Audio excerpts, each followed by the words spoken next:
આ જિંદગીમાં પહેલી પરીક્ષા પોલીસની આપી અને તમે નાપાસ થયા, તમારા માર્ક્સ જોવાના જ નથી થતા કેટલા આવ્યા.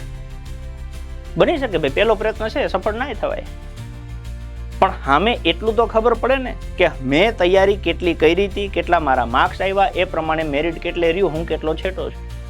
તો એવી કઈ કઈ પ્રકારની ભૂલો થઈ, ઓકે, એને કાગળમાં લખો. અથવા માની લો કે તમે એક વખત પરીક્ષા આપી દીધેલી અને આ બીજી વખતે આપેલી, હજી આ વખતે તમારો મેળ ન પડ્યો, અને એ તો સીધી વસ્તુ છે કે 2,38,000 છોકરાએ પરીક્ષા દીધી, તેમાંથી 32,000 પાસ થયા, એટલે મેળ ન પડવા વાળી સંખ્યા જાજી છે. એ દરેકના કારણ હોય, દરેકના કારણ હોય. એ કારણ તમારે કાગળ ઉપર લખવા પડે, પણ ક્યારે? જો તમારે આગળ પરીક્ષા દેવાની હોય તો. એટલે એક એક પ્રશ્નનો શાંતિથી આપણે જવાબ દેતા જઈએ છીએ કે શું પોલીસ ભરતીમાં થોડા માર્ક્સના લીધે મેરિટમાં નામ ના આવ્યું એવું બન્યું હોય, ઓકે, તો તમારે એ જોવાનું કે કેટલા માર્ક્સ. જીવનમાં પહેલી જ વખત પરીક્ષા આપી હોય તો માર્ક્સ નહીં જોવાના.